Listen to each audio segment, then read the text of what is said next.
She was just a simple girl from a small village in France. No wealth, no power, just faith. But one day, everything changed. Bernadette began seeing visions that no one could explain. At first, people laughed. Some called her a liar, others thought she was crazy. But then, strange things started happening. People listened. The world took notice. Now, in 2025, something astonishing is unfolding again. Prophecies linked to Bernadette are making headlines. Events she could never have known about are happening before our very eyes.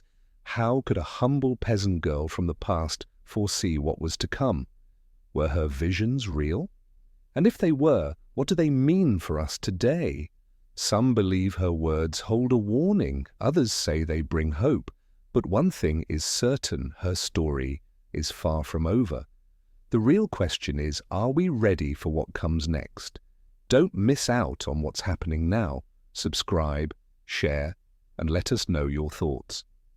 Could Bernadette's visions really be shaping our world today? Music. Bernadette Soubirous was born on January 7, 1844, in Lourdes, France. She came from a poor family. Her father was a miller, but they struggled to make ends meet. As the eldest of 9 children, Bernadette's life was anything but easy. They lived in a small, damp room that had once been a prison cell. Food was scarce, sickness was common. As a child, Bernadette suffered from asthma and poor health. Because of her family's struggles, she had little education. She could barely read or write. Instead of going to school, she spent her days helping at home, taking care of her younger siblings, and working as a shepherdess in the fields. But on February 11, 1858, everything changed. At just 14 years old, Bernadette went with her sister and a friend to collect firewood near the Massabielle grotto. As she stood near the rocky cave, she saw a brilliant light, and in that light, a woman dressed in white. She held a rosary and gazed at Bernadette with kindness.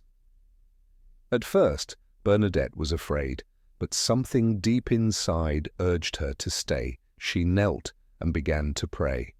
The vision lasted only a few moments. When it ended, she told her sister and friend what she had seen. They had seen nothing. They thought she was imagining things. But Bernadette knew what she had experienced was real. She returned to the grotto again and again.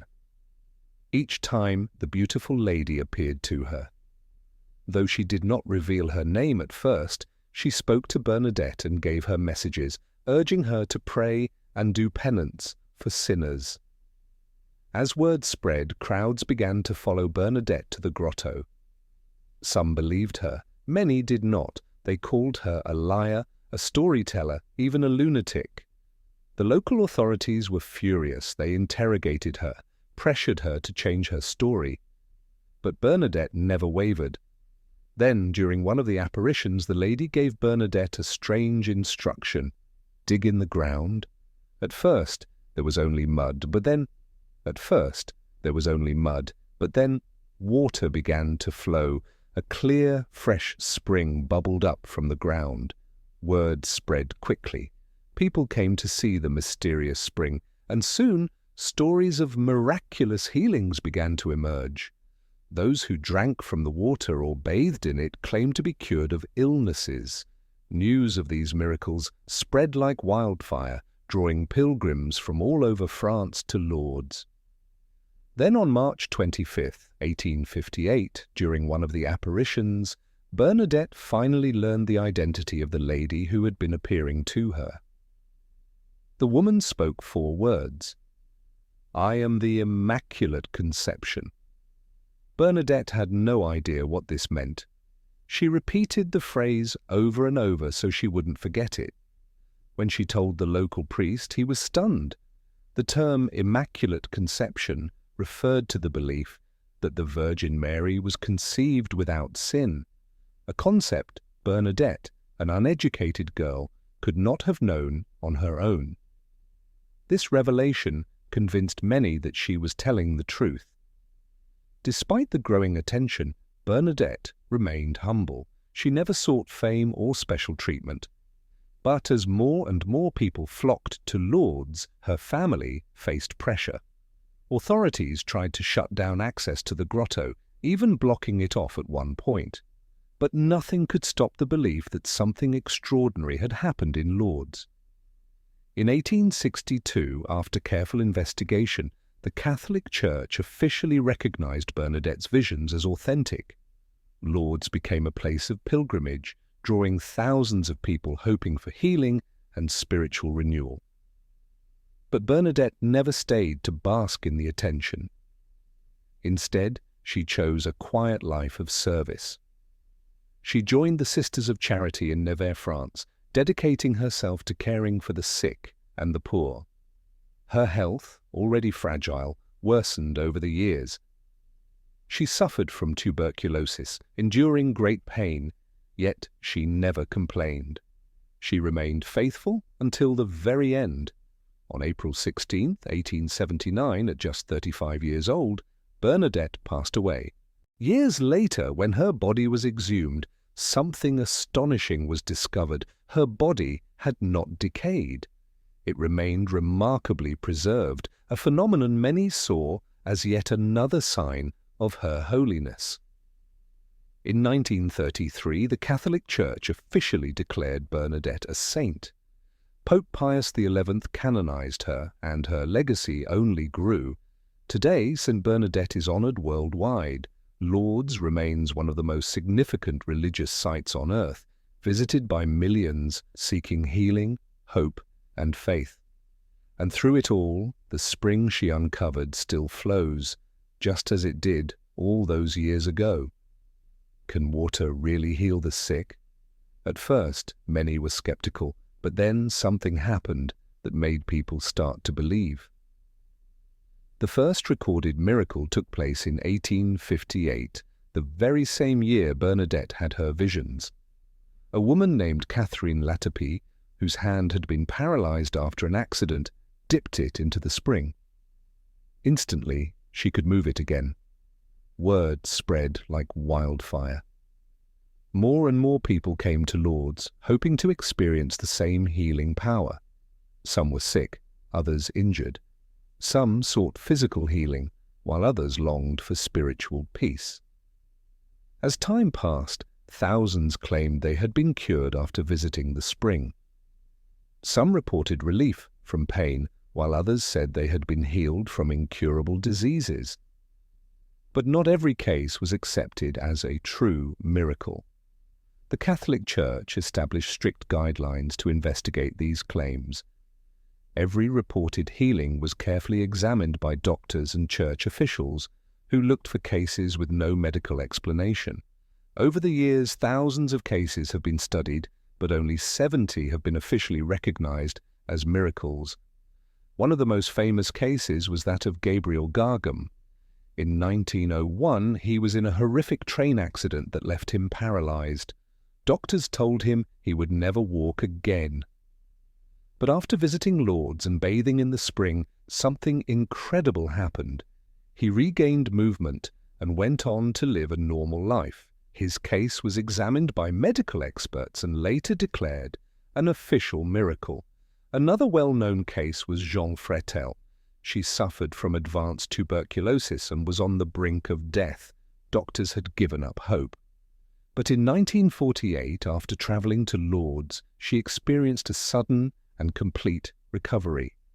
Her strength returned, and she lived for many more years. Her healing was also officially recognized as a miracle. Even with the Church's rigorous process for confirming miracles, many believe the true number is much higher. Some people never report their experiences, while others choose not to go through the official investigation. Whether recognized or not, thousands leave Lourdes convinced that something extraordinary happened to them. Today, Lourdes is one of the most important pilgrimage sites in the world. Every year, millions of people travel there, some seeking a cure, others simply looking for hope. The site welcomes people from all walks of life, including those who aren't religious. Many visitors say they feel an overwhelming sense of peace and comfort just by being there. But Lourdes isn't just about the spring. Pilgrims also take part in powerful religious ceremonies. One of the most moving is the torchlight procession, held every evening. Thousands of people walk together, candles in hand, praying and singing as a sea of flickering lights fills the night. Another deeply meaningful event is the blessing of the sick. In this sacred ceremony, priests pray over the ill, asking for healing and strength. Some receive the anointing of holy oil, and while not everyone experiences a physical cure, many say they leave Lourdes feeling renewed, body, mind, and soul. Many who visit Lourdes leave not just with stories of healing, but with a profound sense of spiritual renewal. Over the years, this quiet town has grown into a major center for faith and healing. Hospitals and facilities have been built to care for the sick, and volunteers from around the world travel there to help. Many return year after year, deeply moved by the experiences they witness. Bernadette Soubirous never sought fame or recognition. She never claimed the water had special powers. She simply shared what she had seen and followed the instructions given to her in her visions. Yet, her story changed the way people view pilgrimages. Before Lourdes, pilgrimages were often seen as journeys only for the strong and healthy. But Lourdes became a place where the sick and suffering were welcomed, a place of hope for those with nowhere else to turn. Even after Bernadette left Lourdes to join a convent, her story remained woven into the town's identity. She never returned to the grotto after entering religious life, yet she continued to pray and live in humility and service. She never sought to profit from her experiences or claimed to have special abilities. She simply remained faithful to what she believed. But Lourdes is about more than just physical healing. Many who visit say they experience something deeper, a sense of peace, clarity, or renewed purpose. Some find answers to personal struggles. Others return home feeling changed in ways they never expected. Even those who don't experience a physical cure often say their time in Lourdes transformed them in other ways. The medical world has taken an interest in Lourdes as well. The Lourdes Medical Bureau was created to investigate claims of miraculous healings. It remains one of the few religious sites where medical professionals, including skeptics and non-religious doctors, play a role in verifying miracles. The process is strict. Only cases with no scientific explanation are considered true miracles. Despite modern advances in medicine, Lourdes continues to draw those who believe in something greater. Some skeptics dismiss the healings as coincidence or psychological effects. But for those who have experienced the unexplainable, no explanation is needed. They believe because they have seen and felt something beyond words. Today, Lourdes remains a powerful symbol of faith and healing. The grotto, the spring, and the millions of pilgrims who visit each year all keep Bernadette's story alive. Whether one believes in miracles or not, Lourdes continues to inspire, uplift, and bring hope to those seeking something beyond themselves. But what if Bernadette's story isn't finished? Many know about the healing waters and the miracles, but few are aware of the prophecies she shared, words that seemed mysterious in her time, but are now being re-examined in 2025. Some believe the moments she spoke of are unfolding right before our eyes. One of the most talked about prophecies, a great awakening. Bernadette spoke of a time when people would be shaken from their old ways. Could that time be now? Bernadette spoke of a time when the world would change, when people would begin to see things differently as if their eyes had been opened. Some believe this points to a great spiritual revival, a moment when people return to faith in search of something deeper. Others interpret it as a time of revelation, when hidden truths come to light and the world is forced to face realities it once ignored. But not all of her visions were about hope. Some were warnings. She spoke of disasters in nature, describing rivers rising higher than ever before and strange lights burning in the sky. In recent years, we've witnessed unprecedented wildfires, destructive storms, and devastating floods. Could Bernadette have foreseen today's environmental crisis? Did she glimpse a future where the planet itself would cry out for help? Another of her prophecies warned of division among nations. She spoke of conflicts not only on the battlefield, but in words, a world where anger spreads faster than ever before. Today, with social media amplifying every argument, tensions between nations and communities have reached an all-time high. Leaders clash, people take sides, and divisions grow deeper. Was Bernadette warning us of this very moment in history? Yet, amid her warnings, she also spoke of hope. She believed that even in the darkest times, people would find their way back to faith. She saw a time of spiritual renewal when many would seek something greater than themselves. Could this mean that, despite our struggles, there is still a path to a better future? One of the most mysterious parts of her prophecy speaks of a chosen child. Bernadette describes someone who would rise during these difficult times, a spiritual guide, a light in the darkness. She gave no details about who this person would be or where they would come from. Some believe this means a great leader will emerge to unite people in faith and hope. Others think it symbolizes many individuals stepping up to lead their communities toward kindness and understanding. Throughout history, people have looked back at old prophecies, searching for connections to their own time. Some believe Bernadette's visions are unfolding now, others think they were meant for a distant future. No one can say for certain. But what is undeniable is how her words continue to make people stop and think. How could a simple girl from a poor village, walking with no education, no knowledge of world affairs, speak of events that seem so relevant today? Did she truly see the future, or were her messages meant to be a warning for every generation? Some believe Bernadette's prophecies are a call to action.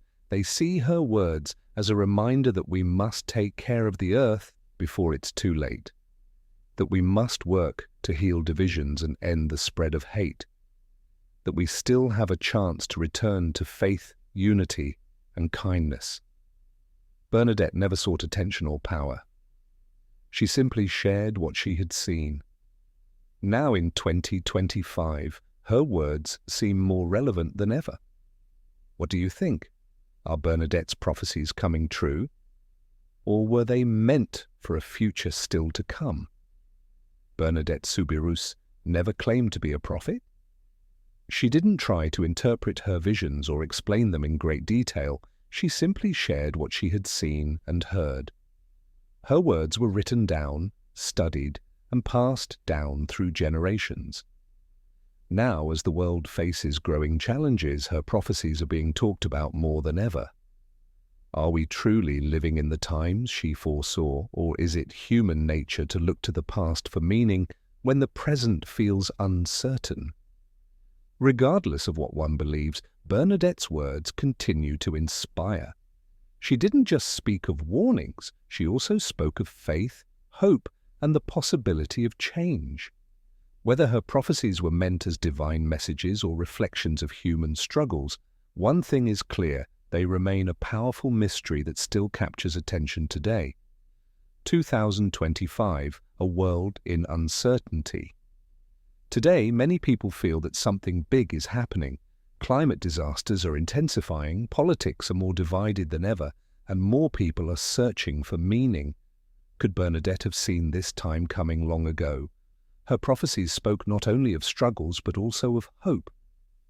Looking at the events of today, it's easy to see why her words still resonate. A warning about nature.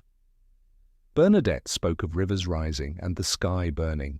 Today we see record-breaking floods, wildfires consuming entire forests, and heat waves making some places nearly unlivable. Scientists point to climate change, but some wonder. Was Bernadette warning us about this all along? Her words could be seen as a call to action, a reminder that we must care for the earth before it's too late. A divided world. She also warned of a time when nations would rise against each other, not just in war, but in words filled with hate. Look around. Politics have become more intense than ever. Leaders struggle to maintain peace as social media fuels division. People take sides, refusing to listen to those who think differently. Many believe that this is exactly what Bernadette described, a world where division runs so deep that trust in leaders begins to fade. A spiritual awakening, but her visions were not all about darkness. Bernadette also spoke of a great awakening, a time when people would begin to see the world differently. Some believe this is happening now. After the COVID-19 pandemic, many people began questioning their lives, their purpose, and their beliefs. Some turned to faith, while others explored new spiritual paths. More and more people are searching for meaning, peace, and hope. Could this be the awakening Bernadette spoke of? A crisis of leadership. Another striking prophecy was about leadership being tested. Bernadette warned that people would lose faith in those in power. Looking at today's world, it's easy to see why many connect her words to modern events. Governments are struggling. Leaders face protests, scandals, and instability. New figures are rising, but are they the ones who will guide us forward? Were Bernadette's visions truly about our time, or are they simply timeless warnings meant for every generation? No one can say for sure. But one thing is clear. Her words still make people stop, think, and search for answers.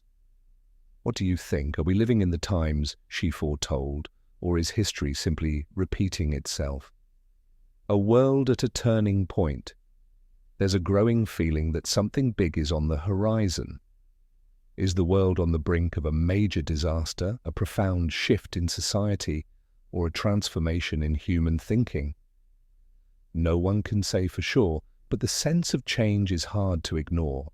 Bernadette Soubirous spoke of difficult times, but she also spoke of renewal. She believed that even in moments of struggle, people would find their way back to faith and hope. Her prophecies remain mysterious, and not everyone agrees on their meaning.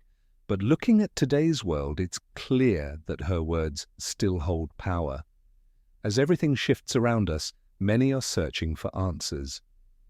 Some find comfort in Bernadette's messages, believing they offer guidance for these uncertain times. Whether her prophecies were meant for this moment or not, one thing is certain. They continue to make people think about where the world is headed. Bernadette Soubirous, a figure of faith and mystery. Bernadette remains a fascinating figure in both religious and historical discussions. Was she chosen to deliver divine messages, or were her experiences shaped by something else? Her prophecies, especially those that seem to mirror modern events, continue to spark debate. Some see them as proof of a higher power guiding humanity, while others believe they can be explained through science and psychology. This divide between faith and reason shapes the way people interpret her story. A messenger of faith. For religious believers, Bernadette's visions were a divine gift. The Catholic Church recognized her experiences as authentic and later declared her a saint. Many see her as a messenger of God, chosen to warn of future struggles while offering hope and spiritual guidance. Priests, bishops, and theologians often reference her words in sermons and religious discussions. To them, her message is clear: remain faithful. Prepare for challenges with prayer and trust in God. See her visions as divine reminders to seek spiritual truth. For those who believe, Bernadette's prophecies are part of a larger spiritual plan, a question of science. On the other hand, the scientific community remains skeptical. Many scientists don't believe in prophecy, instead searching for logical explanations. Some suggest that Bernadette's visions may have been influenced by her environment, growing up in poverty and religious devotion, personal struggles, stress, illness, or lack of nutrition, medical conditions, possible hallucinations due to health issues. Others argue that her descriptions of natural disasters and social struggles were more poetic than predictive, reflections of universal human fears rather than supernatural foresight. Rather than seeing her messages as divine warnings, skeptics believe they simply reveal the way people throughout history have tried to find meaning in uncertain times. Prophecies, literal truth or symbolic warnings. There's also debate about how Bernadette's words should be interpreted. Some believe her descriptions of wars, disasters, and division were symbolic rather than literal. After all, these struggles have existed in every era. Each generation tends to connect old prophecies to current events. Religious scholars acknowledge this, but also argue that Bernadette's words have a deeper significance. So were her visions true glimpses of the future, or simply reflections of timeless human struggles? Bernadette's message, a warning or a call to faith? Bernadette's words hold a special meaning in today's world. Some see them as a warning, urging humanity to change course, while others view them as a call to faith and renewal. Despite differing interpretations, her message continues to spark reflection. The age-old debate between science and prophecy plays a role here. Do mystical visions predict the future, or can they be explained through psychology and neuroscience? While some believe prophecy and science are at odds, others see no conflict between the two. They argue that science explains how the world works, while faith gives it meaning. Even if Bernadette's visions can be studied logically, they continue to inspire millions, proving that faith and science can coexist. The debate over her prophecies isn't likely to end anytime soon. Believers see them as evidence of divine intervention, while skeptics look for rational explanations. But one fact remains: Bernadette's story continues to captivate and challenge people today, inviting them to reflect on faith, history, and the future. Hope in the midst of struggle. Bernadette Soubirous lived a simple, humble life, yet her message has echoed across generations. While many focus on her visions and prophecies, they often overlook the deeper truth she shared, a message of hope. She didn't just speak about warnings and hardships, she spoke of faith, renewal, and transformation. Even in the darkest times, she believed people could find peace through prayer, kindness, and trust in God. Many who traveled to Lourdes seeking physical healing left with something even greater, a renewed sense of purpose. Bernadette reminded the world that difficulties don't have to break us, they can shape us into something stronger. She also warned against materialism and selfishness. Despite the fame her visions brought, she never sought wealth or recognition, choosing instead to live in quiet devotion. She believed that an obsession with material things could lead people away from what truly matters. In today's world, filled with distractions, endless consumerism, and social division, her message feels more relevant than ever. Faith over fear, a message of unity. Bernadette's time was one of great division, and her story wasn't instantly accepted. Many doubted her. But over time, her sincerity and humility won people over, proving that faith should unite, not divide. Today, as the world feels more divided than ever, her words still offer a message of hope. She encouraged people to overcome differences, to listen, and to seek peace instead of conflict. She also spoke of transformation through difficulty. Bernadette never promised an easy life, but she believed suffering could lead to something greater. Her own journey was filled with hardship, yet she never wavered in her faith. To her, every challenge was an opportunity to grow closer to God. Even today, many who visit Lourdes say they feel an unshakable sense of peace, even if they don't experience physical healing. Her story reminds us that hard times don't have to take away our hope. They can renew it. A light in the darkness. Bernadette's message continues to inspire people across the world. She showed that faith provides strength in the face of challenges. She reminded us that true happiness doesn't come from wealth, but from love, faith, and purpose. She believed that unity is stronger than division, and that even in our darkest moments, transformation is possible. Her life wasn't about fear, it was about hope. In the end, Bernadette's story isn't just about miracles or prophecy. It's about faith, perseverance, and the belief that light can still shine in the darkness. No matter one's beliefs, her words continue to bring hope to those who need it most.